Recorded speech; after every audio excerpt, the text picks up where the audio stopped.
Hello दोस्तों, welcome back to my channel. अगर आपने अभी तक मेरे चैनल को सब्सक्राइब नहीं किया है तो जल्दी से मेरे चैनल को सब्सक्राइब कर दे। एपिसोड 7 की शुरुआत में जेन जब इस आदमी से पेमेंट लेने के बाद यहाँ से चली जाती है तो ये आदमी देखता है कि यहाँ पर एक डिवाइस गिर गई है। ये इसको उठाकर देखता है तो ये एक ट्रैकर होता है। अब शाओची उसी आदमी की लोकेशन को देख रहा होता है। अब जेन ने जहाँ पर आना होता है ये आ चुकी होती है। गाओजन भी वो के साथ इसका पीछा कर रहा होता है और ये भी अब जेन के पीछे चला जाता है। जेन यूनिंग की कब्र पर आई होती है। यूनिंग के सभी फैमिली मेंबर्स भी यहीं पर मौजूद होते हैं। अब जेन बंस को जब प्लेट में रखती है तो यूनिंग की मॉम जेन की रखी हुई प्लेट को फेंक देती है। जेन को ये देखकर बहुत बुरा लगता है। अब यूनिंग की आंट जेन से कहने लगती है कि तुम अपनी लिपस्टिक को साफ कर लो, इस तरह के मौकों पर रेड लिपस्टिक लगाना ठीक नहीं है। लेकिन शेंग्यू अपनी मॉम को ऐसा करने से रोक देती है और कहती है कि आप हर किसी के साथ नाइस हो सकती हैं लेकिन इसके साथ नहीं। जेन भी यहीं पर खड़ी रहती है और यूनिंग की मॉम तो बहुत ही ज्यादा रो रही होती है। इतने में ही फ्लावर्स लेकर यहाँ पर गाओजन भी आ जाता है। शेंग्यू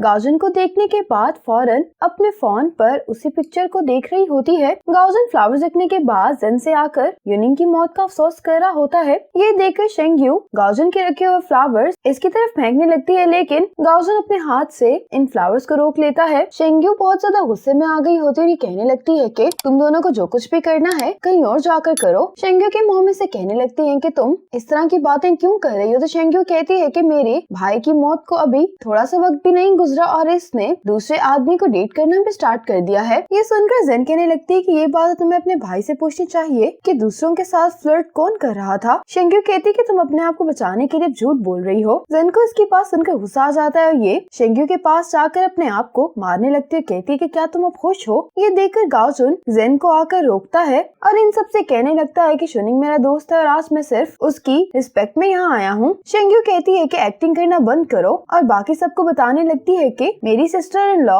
इस आदमी के साथ स्कूल में घूम रही थी और इन्होंने एक दूसरे का हाथ भी पकड़ा हुआ था। शेंग्यू जेन से पूछने लगती है कि क्या मैं सही कह रही हूँ ना, लेकिन जेन इसकी बात का कोई भी जवाब नहीं देती और गाओजन अब जेन को यहाँ से लेकर चला जाता है। अब यूनिंग की मॉम कहने लगती है कि हमारी कितनी इंसल्ट हो रही है कि जेन मेरे ही बेटे की कब्र पर एक और आदमी को ले आई है। ये बात सुनकर गाओजन को गुस्सा आता है। ये जाने लगता है तो जेन इसको रोकते हुए कहती है कि क्या अब तुम इसको मजीद खराब करना चाहते हो। ये कहकर जेन जाने लगती है और शेंग्यू भी इन दोनों की वीडियो बना रही होती है लेकिन येन शेंग्यू को वीडियो बनाने से रोक देता है। बाहर आने के बाद गाओजन जेन से पूछता है कि क्या तुम ठीक हो। तो जेन इसको कहती है कि तुम्हें जो चाहिए था वो तुम्हें मिल गया है। गाओजन कहता है कि तुम्हारा इस बात से क्या मतलब है। जेन कहती है कि क्या तुम बदला नहीं ले रहे हो। गाओजन कहता है कि मुझे नहीं मालूम कि तुम किस बारे में बात कर रही हो। जेन कहती है कि तुम अपने हाई स्कूल टीचर को स्कूल में मिलने के लिए नहीं आए थे और तुमने जानबूझकर मुझे स्कूल बुलाया और स्कूल दिखाने लगे। तुम तो सुबह ही वापस चले गए थे लेकिन फिर भी तुम यहाँ पर वापस आ गए अपने उस हाई स्कूल दोस्त की कब्र पर जिससे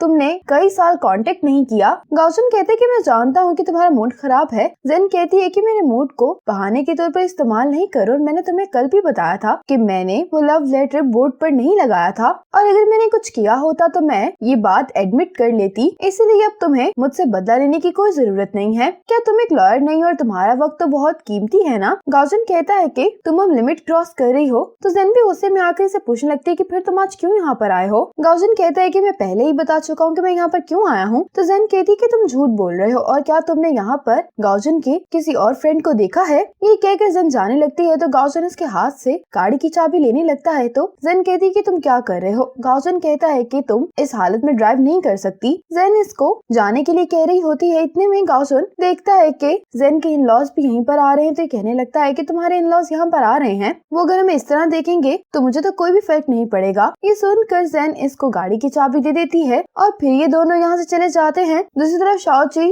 जियो को कह रहा होता है उसकी कार कहीं पर पार्क है, इसीलिए तुम आराम से अपना काम कर सकते हो। जियो जो भी ढूंढ रहा होता है वो इसको मिल नहीं रहा होता। अब गाओजन एक जगह कार रोकता है और जेन से कहता है कि मैं अपने स्कूल टीचर से हर साल मिलने के लिए जाता हूँ और मैंने तुमसे कांटेक्ट तुमसे बदला लेने के लिए नहीं किया। गाओजन कहते हैं कि मैं मिस्टर यांग से कुछ देर बाद मिलने के लिए जाने वाला हूँ, क्या तुम मेरे साथ आना चाहोगी। जेन इस बात का कोई जवाब नहीं देता और गाओजन कहता है कि मैं यहाँ से कुछ फ्रूट खरीद लेता हूँ। गाओजन फ्रूट खरीदने के लिए शॉप पर आता है और जेन यहाँ से कार लेकर चली जाती है। अब शाओची तो बहुत ही मजे में बैठा होता है। जैसे ही यहाँ पर जेन की कार को देखता है तो हैरान हो जाता है और ये फौरन ही जियो को कॉल करके बताता है कि जेन वापस आ गई है। जैसे ही जेन अपने घर पर जा रही होती है तो जियो को भी यहाँ से जेन जाते हुए देख लेती है और जेन इसको पहचान लेती है कि उस दिन भी जेन के घर में यही आदमी झांक रहा था। अब जेन जब अपने घर पर जाती है तो ये देखती है कि इसके घर का लॉक खुला होता है। अब ये आदमी जेन की कार पर जो ट्रैकिंग डिवाइस लगी होती है उसकी पिक्चर खींच कर जेन को भेज देता है और साथ में उसको वॉइस मैसेज करता है कि ये तुम्हारी कार से नीचे गिरा है। इस ट्रैकिंग डिवाइस की पिक्चर देखते ही जेन अपनी कार को चेक करने के लिए आ जाती है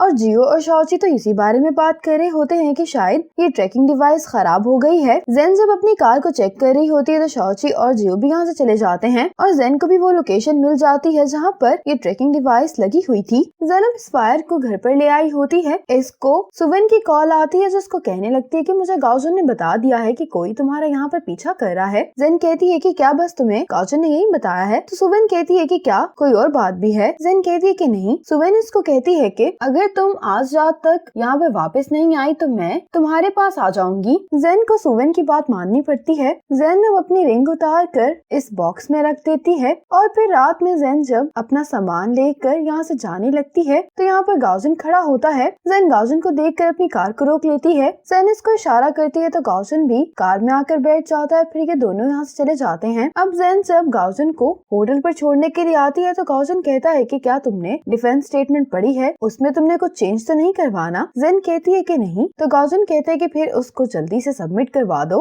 गाओजुन जाने लगता है तो जेन इसको कहती है कि तुम्हारा शुक्रिया। ये सुनने के बाद गाओजुन इसको गुड बाय कहकर कार से उतर जाता है। अब घर पर आने के बाद जेन सुवेन को इस ट्रैकिंग डिवाइस की पिक्चर दिखाती है तो सुवेन इसको देखने के बाद कहती है कि क्या वो लोग तुम्हारा पीछा इसीलिए कर रहे हैं क्योंकि उनको लगता है कि तुमने अपने पुराने घर में यूनिंग के पैसे छुपाए हैं। जेन कहती कि हाँ ऐसा भी हो सकता है। अब सुवेन जब ये डिफेंस स्टेटमेंट देख रही होती है तो जेन सुवेन को बताती है कि गाओजुन ने स्कूल में जो लव लेटर लिखा था वो मेरे लिए था। ये सुनकर तो सुवेन बहुत ज्यादा हैरान होती है और इससे पूछती है कि तुम्हें ये बात किसने बताई है? तो जेन कहती है कि गाओजुन ने। सुवेन कहती कि हो सकता है कि ये लव लेटर यूनिंग ने नोटिस बोर्ड पर लगाया हो क्योंकि तुम्हारे लेटर्स तक एक्सेस मेरे पास थी या यूनिंग के पास। जेन कहती है कि अगर मुझे इस बारे में पहले मालूम होता तो मैं कभी भी यकीन नहीं करती कि यूनिंग ऐसी हरकत कर सकता है, लेकिन अब मुझे ये जानकर कोई भी हैरानगी नहीं हो रही क्योंकि यूनिंग कुछ भी कर सकता है। ये सुनकर सुवेन कहने लगती है कि कोई भी किसी को खामोशी से 10 साल प्यार नहीं कर सकता और अगर गाओजुन के दिल में तुम्हारे लिए कोई ग्रज होता तो वो तुम्हारी कभी भी मदद नहीं करता।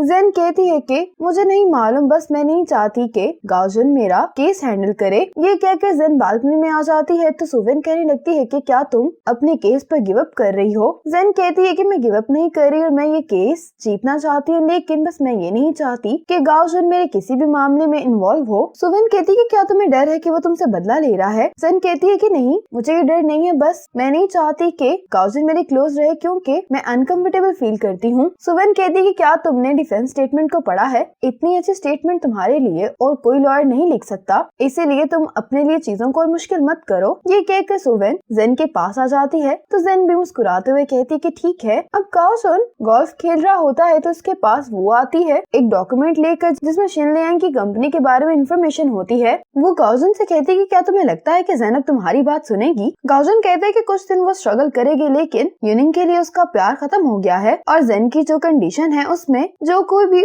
उसको मदद के लिए अपना हाथ देगा जेन उसका हाथ थाम लेगी। अब सुवेन जेन के घर से जा रही होती है और ये जेन से कहती है कि गाओजुन की स्कीम बिल्कुल ठीक है, हमें पहले पैसे तलाश करने होंगे और मैंने शिन लियांग के बारे में भी रिसर्च की है। उसकी कंपनी लोगों को दिखाने के लिए वो कंपनी है लेकिन इस कंपनी को ही वो मनी लॉन्ड्रिंग के लिए इस्तेमाल करते हैं। मुझे तुम कुछ दिन दो, जब इंस्पेक्शन खत्म हो जाएगी तो मैं खुद फैक्ट्री जाऊंगी तुम्हारे साथ। जेन से पूछने लगती है कि तुम लोग अचानक से यूनियन की कंपनी की इंस्पेक्शन क्यों कर रहे हो? तो सुवेन कहती है कि ये नॉर्मल इंस्पेक्शन है और इसका यूनियन से कोई भी लेना देना नहीं है। ये कहकर सुवेन यहाँ से चली जाती है। अब जेन भी इसी कंपनी के बारे में सर्च कर रही होती है। अगले दिन जेन जब अपने घर से जा रही होती है तो इसको सुवेन की कॉल आती है जिसको कहती है कि तुम आज डिफेंस स्टेटमेंट जमा करवाना मत भूलना। जेन कहने लगती है कि अगर शिन लियांग फैक्ट्री एक शेल फैक्ट्री है तो क्या वो भी फैक्ट्री में होगा? तो सुवेन कहती है कि इस बारे में कोई भी नहीं जानता और तुम अकेले ही उसको ढूंढने मत चले जाना क्योंकि ये बहुत डेंजरस है। जेन कहती है कि मैं गाओजुन को अपने साथ जाने के लिए कहूंगी। सुवेन कहती है लेकिन गाओजुन तो बीलिंग वापस चला गया है। जेन कहती है कि ठीक है फिर मैं भी नहीं जाऊंगी। ये कहकर ये कॉल बंद कर देती है। दूसरी तरफ गाओजुन भी इसी फैक्ट्री आ गया होता है। गाओजुन बाहर ही खड़ा होकर इस फैक्ट्री की पिक्चर्स ले रहा होता है। अब यहाँ पर एक बस में ही आदमी ने अपनी शॉप बनाई होती है। गाओजुन इसके पास जाकर इसे पूछने लगता है कि तुमने इतने सुनसान इलाके में अपना बिजनेस खोला है, क्या तुम्हारा बिजनेस ठीक चलता है? इसी मोमेंट पर एपिसोड 7 खत्म हो जाती है।